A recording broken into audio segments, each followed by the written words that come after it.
जाणून घेऊया आजच्या ताज्या घडामोडी। वटवृक्ष एंटरटेनमेंट प्रस्तुत आणि प्रवीण तरडे लिखित दिग्दर्शित देऊळ बंद 2 आता परीक्षा देवाची या मराठी चित्रपटाला राज्यभरातून मिळणाऱ्या उदंड प्रतिसादानंतर नागपुरात एका भव्य पत्रकार परिषदेचे आयोजन करण्यात आले होते। या चित्रपटाने बॉक्स ऑफिसवर तब्बल 75 कोटी रुपयांची विक्रमी कमाई केली आहे। या यशाच्या निमित्ताने नागपुरातील विष्णुजी किरसौ येथे आयोजित स्नेहभोजनाच्या कार्यक्रमात लेखक व दिग्दर्शक प्रवीण तरडे, निर्माते कैलाश वाणी, नागपूरचे स्थानिक कलाकार मुकुंद वसुले आणि साऊंड डिझायनर संकेत धोटकर यांनी माध्यमांशी संवाद साधला व पडद्यामागील रंजक प्रवास उलगडला।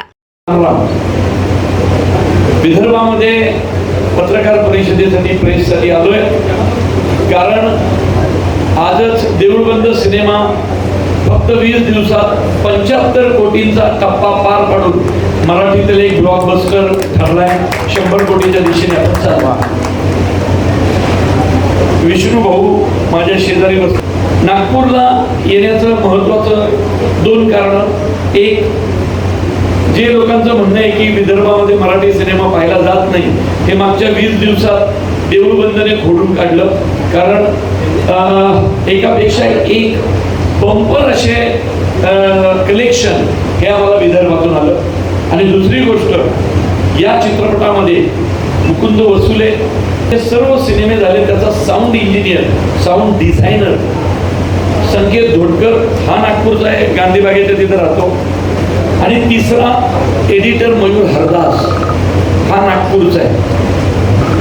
आंबेररावमध्ये कलाकार माझ्या सिनेमामध्ये होतेच, विष्णू भाऊ। आणि सगळ्याच्या वरती म्हणजे देवेंद्र फडणवीस साहेब नागपूरचे। लक्षात ठेवा, आता महाराष्ट्राचं चित्रपट देऊळबंद 2 या चित्रपटात जे सांगायचं आहे ते मागचे 20 दिवस संपूर्ण महाराष्ट्राने अक्षरशः डोक्यावर घेतलेले। अवघ्या पहिल्या 11 दिवसात 50 कोटीचा टप्पा पार पाडून आता चित्रपट 75 कोटीच्या आसपास येऊन थांबला आहे अवघ्या 20 दिवसात। त्यामुळं मला चित्रपटातून जे सांगायचं होतं ते महाराष्ट्राने अक्षरशः डोक्यावर घेतलं आहे। शेतकऱ्यांची आत्महत्या थांबवण्यासाठी किंवा एकंदरच आत्महत्या हा विषय थांबवण्यासाठी अनेक प्रयत्न केलेले आहेत, प्रयत्न चालू आहेत, चालू राहतीलही। परंतु मला असं वाटतं की देऊळबंद 2 आता परीक्षा देवाची हा चित्रपट हा त्याच्यावरचा सगळ्यात मोठा तोडगा असेल। कारण मी खात्रीलायक सांगतो, माझा हा सिनेमा पाहिल्यानंतर मनामध्ये जर कुठलीही नकारात्मक गोष्ट येत असेल शेतकऱ्याच्या काय किंवा कुठल्याही सामान्य व्यक्तीच्या, तर ती नकारात्मकता संपणार म्हणजे संपणार। विदर्भात आले आहात, विदर्भातला यवतमाळ हा शेतकरी आत्महत्येसाठी थांबा यवतमाळ शेतकरी आत्महत्यांसाठी म्हणजे आजही जून महिन्यात ज्या त्या मोठ्या प्रमाणात शेतकरी आत्महत्या केलेला आहे। तुम्ही संवेदनशील अभिनेते म्हणून तुमच्याकडे पाहिलं जातं। स्वामी समर्थांवरचा पिक्चर आहे, या पिक्चरच्या कमाईतून काही मदत त्या शेतकऱ्यांसाठी करण्याचा काही विचार तुम्ही केलेला आहे? काही मदत असं नाही। चित्रपटाचं शूटिंग गेल्या वर्षी सुरू असताना मराठवाड्यात दुष्काळ आला होता। त्यावेळी आम्ही ताबडतोब मी स्वतः निर्माती कैलास वाणींना विनंती केली की बाबा महाराष्ट्रात काहीतरी एवढा ओला दुष्काळ, मी इकडं काही शूटिंग करत बसणार नाही, तर मला मराठवाड्यात जायचं आहे। आणि मग मी स्वतःचं मानधन प्लस निर्मात्यांनी भरपूर देऊन मी तिथल्या तिथं बहुधा त्यावेळी 19,60,000 रुपये जमा केले होते। आणि मी ते वाटले सगळ्या त्या शेतकऱ्यांची जी मुलं पुण्यात शिक्षण घेत होते त्यांना। आणि या सिनेमाचं काय मी आधीच घोषणा केली आहे, म्हणजे खूप बिझनेस करे की केला आहे म्हणून नाही, चित्रपट रिलीज व्हायच्या 10 दिवस आधीच केली होती ना घोषणा। या चित्रपटातून आमच्या निर्मात्यांचा जो काही खर्च झाला आहे, पब्लिसिटी, प्रोडक्शन, या सगळ्यात जाऊन जो प्रॉफिट उरेल, म्हणजे आता तर खूप प्रॉफिट आहे, जो प्रॉफिट उरेल त्यातला रुपया आत्महत्याग्रस्त शेतकऱ्यांच्या मुलांच्या शिक्षणासाठी देऊन टाकणार। हा चित्रपट आपण आधी मकरंद सरांसोबत करणार होता, मग स्नेहल मॅडमसोबत झाला हा चित्रपट।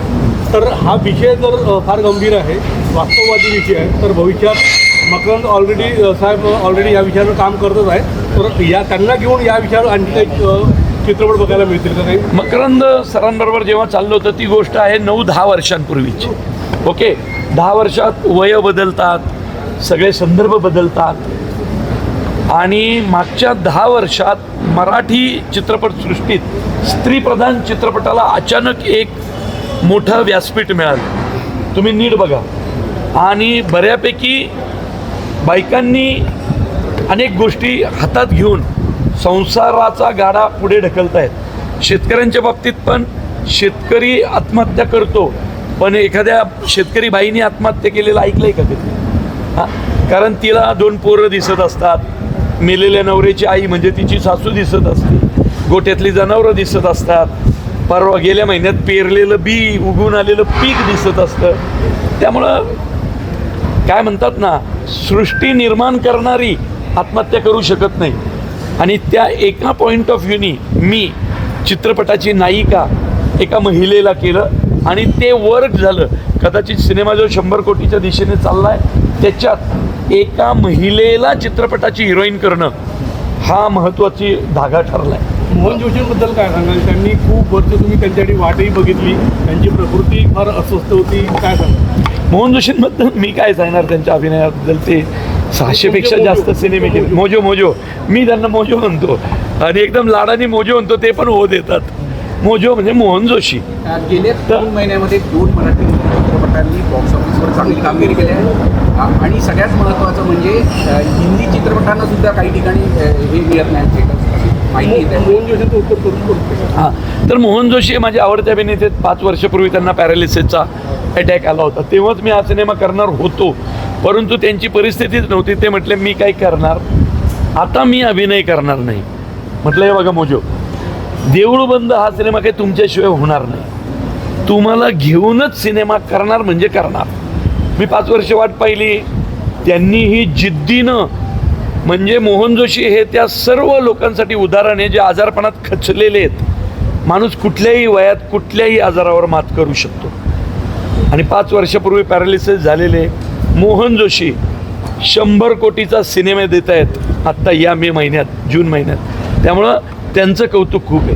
खरं तर या चित्रपटामध्ये काही क्षण असे आहे जे मांडणी करताना नियमांचं पालन करणाऱ्यासोबत स्वामी असतात, अशा पद्धतीचे काही दृश्य मग आहे. तसंच आहे ना. काय मांडणी करण्यात आली आहे त्यासाठी? नाही, काय लक्षात संदेश ठेवा देण्यात आला ना, आपल्या धर्मामध्येच असं सांगण्यात आलेलं आहे की कर्मण्येवाधिकार असते मा फलेषु कदाचन. आपण कर्म करत राहा, फळाची अपेक्षा न ठेवता. तर चुकीची गोष्ट चुकीच्या फळाच्या अपेक्षाने केली तर परमेश्वर त्याच्या पाठीशी उभाच राहू शकत नाही. आणि हेच सिनेमात डायलॉग आहे स्वामी समर्थांच्या तोंडी की जादूटोणा करणाऱ्यांच्या कंबरड्यात लाथा घालीन मी. चमत्कारावर माझा विश्वास नाही, माझा कर्मावरती विश्वास आहे. सिग्नल पाळ, मी तुझ्या पाठीशी आहे. दारू सोड, मी तुझ्या पाठीशी आहे. तर या गोष्टी देवाच्या तोंड. आणि सेम आता सांगितलं आहे, आत्महत्या सोड, मी तुझ्या पाठीशी आहे. कसं आहे माहिती आहे का, सगळे उपाय थकल्यानंतर मोठमोठे डॉक्टरसुद्धा परमेश्वरासमोर हात जोडतात की नाही. इतके वर्ष प्रत्येक सरकार आलेलं इतकं प्रयत्न करते हो. कुठल्या सरकारला वाटलंय का आजपर्यंत शेतकरी मारावा? सर्व पद्धतीने प्रयत्न चाललेत, पण आकडा कमी होत नाही. 20 वर्षात यवतमाळमध्ये पहिली आत्महत्या झाली ती भारतातली, त्याच्यानंतर सुरूच आहे. आकडा वाढतच चालला आहे. 3,500, 4,000, 5,000वर गेला आहे वर्षाला. मला खात्री आहे माझा हा सिनेमा तो आकडा खाली आणेल. कारण आपण देवाच्या तोंडून काहीतरी ऐकलं, देवानी काहीतरी सांगितलं की ऐकतो.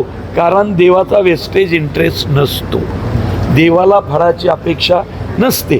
त्यामुळे देव सांगतोय म्हणजे शेतकऱ्यांनी ऐकलं पाहिजे. कारण आत्महत्या हे सगळ्यात मोठं महापाप आहे.